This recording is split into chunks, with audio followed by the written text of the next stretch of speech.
Olá, seja mais uma vez bem-vindo aqui ao Cripto TV. E bom, hoje o tema que eu queria trazer é de uma aula mais premium, mas eu resolvi trazer porque é uma temática extremamente importante. A gente vai falar de como que você deve usar da forma correta corretoras sem KYC. É muito interessante quando o pessoal vem às vezes procurar, né, corretoras sem KYC, porque todo mundo quer uma privacidade maior, mas no fim das contas, quase ninguém sabe utilizar essas corretoras sem KYC da forma correta, porque vazam muitos dados e às vezes você não tem noção do que está sendo repassado, do que você está deixando de rastro aí por trás, né? Bom, então eu resolvi trazer isso aqui, tá? Essa aula, no formato que eu estou trazendo ela aqui, é parte de uma aula que eu tenho lá no Método PAC, um curso meu que fala sobre privacidade e blindagem patrimonial usando pura e unicamente criptoativos. Essa aula é muito mais elaborada lá, obviamente, mas aqui eu quero trazer pontos básicos que vai dar para você entender muito bem como que você precisa avaliar o processo de fazer uma conta e realmente utilizar uma corretora sem KYC para que você não tenha esse rastreamento que você às vezes nem sabe que existe. Antes da gente começar, então, eu só queria deixar claro aqui que eu tenho dois links na descrição. O primeiro sendo da Zegex, a qual eu super recomendo, é muito boa, sensacional na verdade. E a Bitflex, que também é super interessante, principalmente para quem mexe com futuros. Ambas essas corretoras aqui permitem com que você crie contas sem KYC, entre aspas.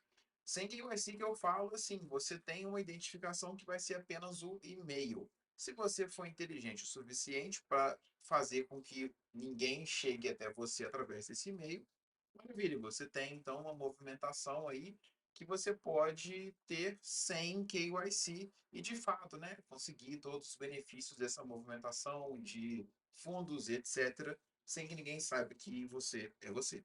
Bom, alguns detalhes, né? Falando sobre corretoras sem KYC, esse texto aqui é texto da aula, não se preocupa com isso, eu vou tentar te explicar da forma um pouco mais dinâmica.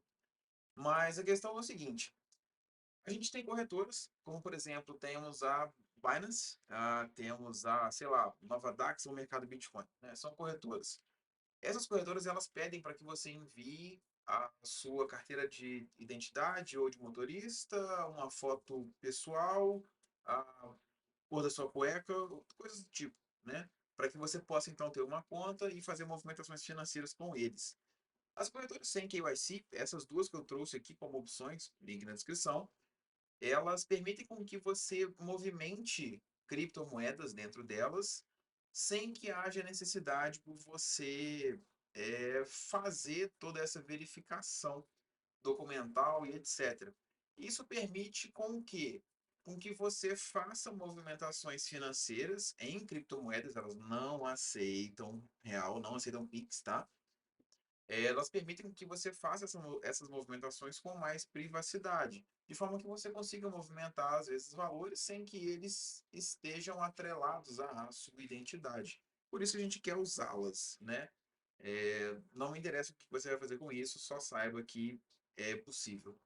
Alguns detalhes que a gente tem que avaliar, né, quando você usa corretora sem KYC, é que o pessoal acha assim, tem uma corretora ali que ela é sem KYC e ninguém vai saber que eu sou eu. E aí você vai e faz o quê? Você usa o seu e-mail com o seu nome, com a sua senha normal e acha que ninguém sabe que é você. Cara, se alguém quiser, consegue descobrir que é você usando aquela conta. Então, assim, é um fator que a gente tem que tomar cuidado. Mas eu vou por passo a passo, tá? Para você entender. O primeiro deles é o uso de VPN, tá?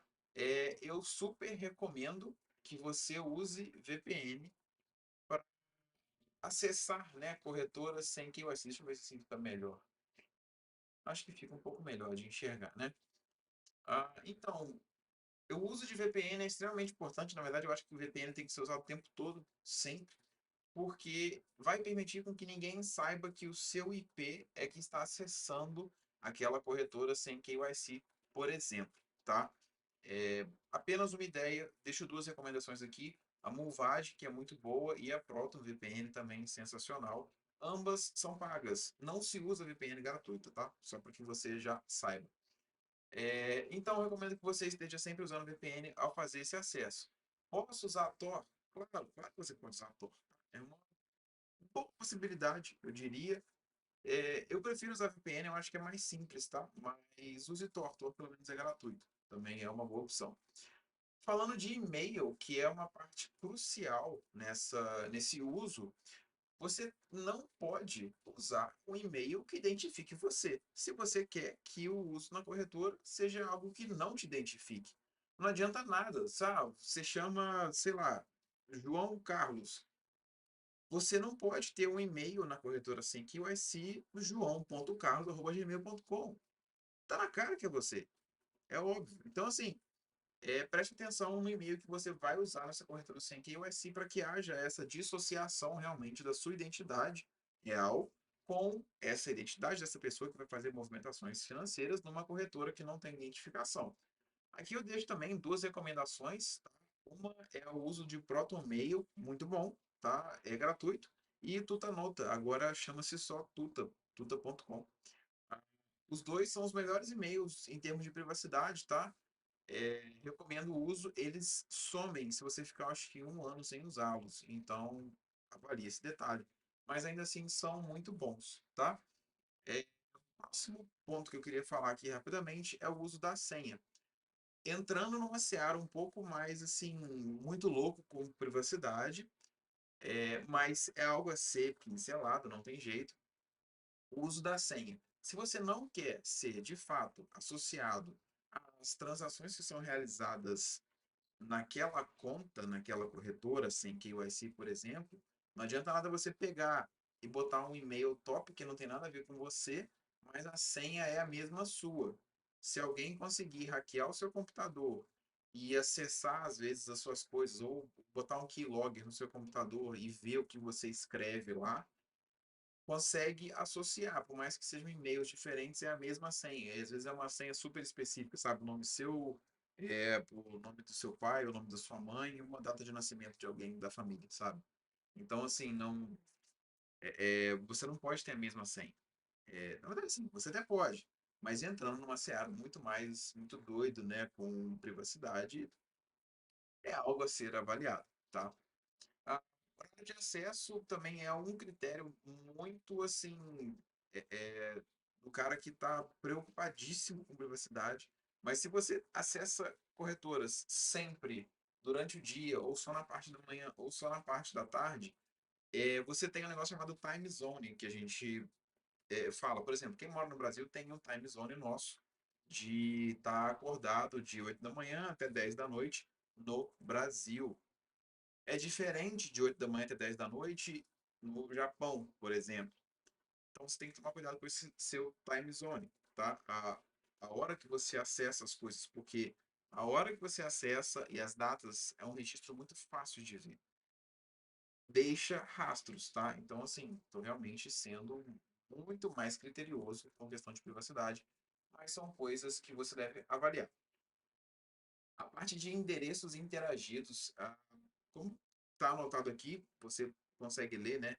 É, eu faço eu faço com que o aluno remeta algumas aulas que já tem lá no curso, para conseguir realmente entender e ficar um pouco mais fácil. Mas só para você conseguir pegar a ideia, não adianta nada você fazer uma corretora sem KYC, usar um e-mail que não remete a você, tá usando VPN para acessar, tá usando um horário diferente, uma senha que não tenha nada a ver com você, só que você pega e manda esses fundos que estão nessa corretora sem KYC para sempre o mesmo endereço ou para um endereço que é sabidamente seu, ou um endereço que de alguma forma interage sempre com uma conta sua que tenha KYC.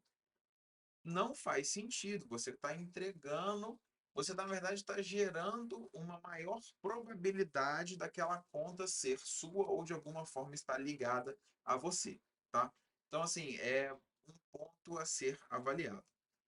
Ah, um último detalhe que eu queria trazer aqui, como eu falei, essa aula aqui, ela é um pouco mais sucinta, eu diria, não é a aula completa, também não tem como ser, porque demanda tempo. Aulas de curso geralmente são mais longas. Mas um ponto também interessante a ser avaliado, quando você pensa em ter privacidade de fato, considerando a corretora sem KYC, são os montantes transacionados, tá? Muito cuidado com o que você recebe em alguma conta e envia para esse lugar e o que você tira desse lugar.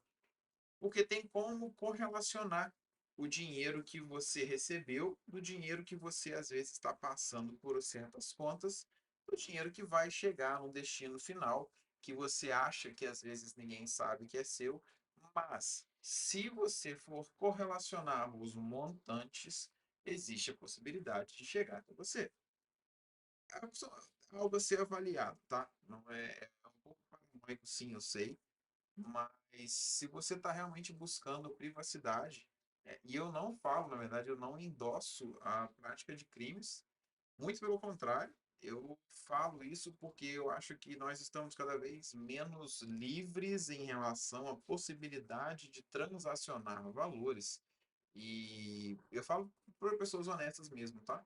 Porque conta bloqueada é para todo mundo, não é só para o criminoso. Às vezes o criminoso não tem conta bloqueada, enquanto você aí que trabalha e paga imposto tem. Então, assim, é mais ou menos pensando nisso, tá? Esses são alguns aspectos que eu queria trazer, tá? De uso de corretoras sem KYC. São vários aspectos, como eu falei, é uma aula um pouco maior, um pouco mais demandante, mas isso aqui é bem básico que ajuda você a conseguir entender, né, um pouco de aspectos que você deve levar em conta, utilizar a corretora sem KYC da forma correta, tá? Não é simplesmente chegar e usar, é você saber como usar para de fato ter o resultado, né, de usar algo sem KYC. O que eu não havia falado no início também tem link na descrição. É, é a Sovereign Swap. Se você precisar comprar criptomoedas, eu recomendo que você compre com eles, tá? É um P2P que eu super recomendo hoje em dia. Tem um arroba do Telegram deles aqui embaixo. Porque essas corretoras sem KYC, elas não aceitam Pix, elas não aceitam real. Você tem que mandar cripto para elas. Ah, mas se eu tiver que mandar cripto, não tem por que usar corretora. Cara, tem sim. Veja o meu vídeo Privacidade para Pobres, tá? Você vai entender melhor que existe muito uso a ser feito com essas corretoras.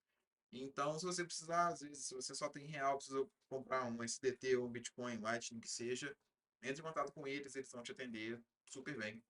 E aí você consegue começar a movimentar nessas corretoras, é o primeiro passo para você começar de fato a ser mais livre, né? Que é o que a gente realmente busca.